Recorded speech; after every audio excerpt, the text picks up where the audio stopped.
আসসালামু আলাইকুম। সবাইকে স্বাগতম জানাচ্ছি বিন্যাস সমাবেশের আরেকটি নতুন ক্লাসে। এবং আজকে আমরা সমাবেশ শুরু করব। সমাবেশের ধারণা, এটা হচ্ছে আমাদের আলোচনার টপিক। খেয়াল করো, সমাবেশের ধারণা। প্রথমে আমি তোমাদেরকে কিছু তথ্য লিখে দিই।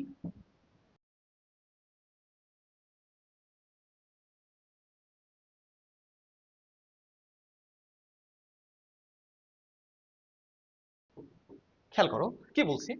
আমরা অলরেডি কিন্তু শুরুর দিনে বলেছিলাম যে বিন্যাস হলো সাজানো, আমরা সাজাবো। আর সমাবেশ হলো বাছাই, আমরা বাছাই করে নিয়ে আসবো। সমাবেশ মানে কি? বাছাই, যে 11 জন থেকে 5 জনকে বাছাই করব।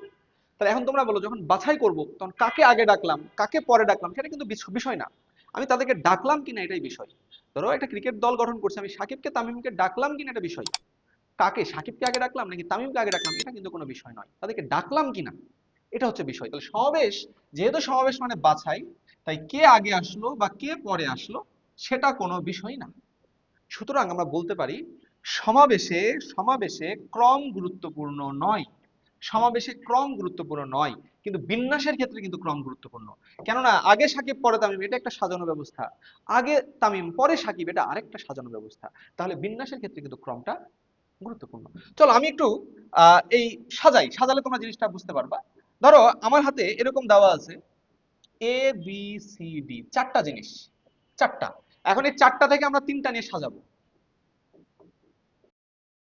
তাহলে কি বললাম, চারটা থেকে তিনটা নিয়ে সাজাবো। তাহলে সাজানো মানে কি? বিন্যাস। তাহলে চারটা থেকে তিনটার বিন্যাস কত? উত্তর আমরা দেখেছিলাম 4p3 NPR। মানে সূত্রটা কি ছিল? n সংখ্যক থেকে r সংখ্যক নিলে NPR, এটা ছিল। তাহলে এখন এটা তো আমরা সূত্র থেকে বললাম, কিন্তু আমরা এখন সূত্র থেকে না, আমরা এখন চিন্তা করে করে বলবো যে চারটা থেকে আমাকে তিনটা নিয়ে সাজাতে হবে। তো চারজন থেকে তিনজন কিনে সাজাবা বিভিন্ন ভাবে। সাজানোর আগে তিনজনকে বাছাই করো। কতভাবে বাছাই করতে পারবে দেখো।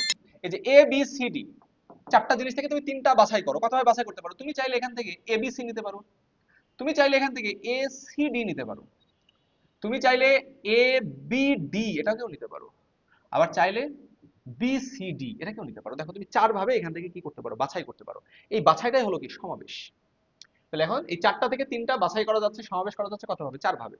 কিন্তু এটা তো আর কোনো সূত্র আমি বলতে পারছি না, এখানে আমরা সূত্র নিয়ে আসার চেষ্টা করবো। দেখো এখন আমি তোমাকে এইভাবে বললাম যে হ্যাঁ ঠিক আছে, তো আমরা তো সাজাচ্ছিলাম, তাহলে সাজাই, বিন্যাস বাদ সাজাই, সমাবেশ বাদ আমরা বিন্যাস করি। এই এবিসি কে কতভাবে সাজানো যায় দেখো। ABC, ACB, BAC, BCA, CAB, CBA. এই এবিসি কে কতভাবে সাজানো গেল? ছয় ভাবে। একইভাবে এটাকেও ছয় ভাবে, এটাকেও ছয় ভাবে, এটাকেও ছয় ভাবে সাজানো যাবে। তো চলো লিখে ফেলি। ওকে, এখন আমি কি বলতে পারি না ভাইয়া, এই যে এখানে ছয়টা তো বিন্যাস, এই ছয়টা কি 1 2 3 4 5 6, ছয়টা হচ্ছে বিন্যাস। কিন্তু এই ছয়টা বিন্যাস মিলে কিন্তু এই একটাই সমাবেশ। কেননা এখানে আগে পরে হচ্ছে, ক্রম গুরুত্বপূর্ণ হয়ে আলাদা আলাদা হচ্ছে। কিন্তু এবিসি বলো আর এসিবি বলো, দুটাই তো আসলে এবিসি, ভেতরে তো এবিসি থাকছে। কে আগে আসলো কে পরে আসলো এটা তো বিষয় না। তাহলে আমি কি বলতে পারি না এই ছয়টা বিন্যাস মিলে আসলে কয়টা সমাবেশ? একটা সমাবেশ। তাহলে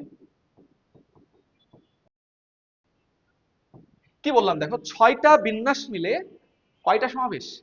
একটা সমাবেশ। এবার আসো আমরা একটু আস্তে আস্তে সূত্রের দিকে যাই। দেখো এখানে উপরের সব বাদ, তুমি এখানে এই তিনটা জিনিসকে সাজিয়েছো না? তিনটা জিনিসকে কতভাবে সাজানো যায় বলো? 3 ফ্যাক্টোরিয়াল। 3 ফ্যাক্টোরিয়াল মানে 6। তাহলে এই ছয়টা বা 3 ফ্যাক্টোরিয়ালটা বিন্যাস মিলে কয়টা সমাবেশ? একটা সমাবেশ। তাহলে আমি এটা একটু লিখে ফেলি, 3 ফ্যাক্টোরিয়ালটি বিন্যাস মানে একটা সমাবেশ। তাহলে 3 ফ্যাক্টোরিয়ালটি বিন্যাস মানে একটা সমাবেশ। এখন তোমরা আমাকে বলো, এখানে 3 ফ্যাক্টোরিয়াল হয়েছে, কিন্তু সবসময় কি 3 ফ্যাক্টোরিয়াল হবে? সবসময় কি তোমাকে তিনটা নিয়ে সাজাইতে বলবে? তিনটা নিয়ে সাজাইতে বলেছে, তাই 3 ফ্যাক্টোরিয়ালটি বিন্যাস মানে একটা সমাবেশ। কিন্তু পরীক্ষায় তো আমার n সংখ্যক থেকে nটা থেকে rটা নিয়ে সাজাইতে বলবে। তাহলে r সংখ্যক যখন নিবা তখন 3 ফ্যাক্টোরিয়াল চাই কত হবে? r ফ্যাক্টোরিয়ালটি বিন্যাস মানে একটা সমাবেশ। এখন মোট বিন্যাস কত? মোট বিন্যাস কত? 4p3। বা এনপিআর, যখন এন আর আর নিবা তখন কি এনপিআর। তাহলে 4 ফ্যাক্টোরিয়াল বিন্যাস মানে একটা সমাবেশ, তাহলে এনপিআর বিন্যাস মানে কয়টা সমাবেশ হবে একটু বলো। তাহলে কত আসলো? এই যে এনপিআর ভাগ আর ফ্যাক্টোরিয়াল, এনপিআর ভাগ আর ফ্যাক্টোরিয়াল। এখন বলো এনপিআর মানে কি? এনপিআর মানে n factorial divided by n minus r factorial, divided by নিচে আছে কত? R factorial. তাহলে এখন বলো কি দাঁড়াবে? n factorial divided by n minus r factorial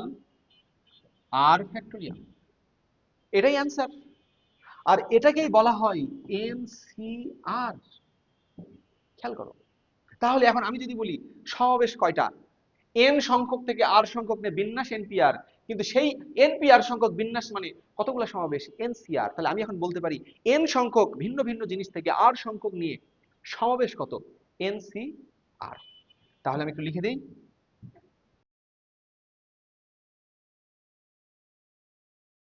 খেয়াল করে দেখো কি বললাম, n সংখ্যক ভিন্ন ভিন্ন জিনিস হতে r সংখ্যক নিয়ে বিন্যাস হচ্ছে NPR, এটা আমরা দেখেছি।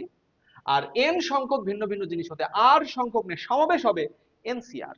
আর NPR মানে কি ছিল, আমাদের সূত্র ছিল ওখানে n factorial divided by n minus r factorial. আর সমাবেশের ক্ষেত্রে NCR এর সূত্র হচ্ছে n factorial divided by n minus r factorial into r factorial. এই যে r ফ্যাক্টোরিয়াল, এটাই সূত্র। ঠিক আছে, তো এই দুটো কথা আমাদেরকে মনে রাখতে হবে। n সংখ্যক থেকে r সংখ্যক নিয়ে বিন্যাস হচ্ছে NPR, n সংখ্যক থেকে r সংখ্যক নিয়ে সমাবেশ হচ্ছে কি NCR। ঠিক আছে, আশা করছি এই পর্যন্ত সবাই বুঝতে পেরেছে।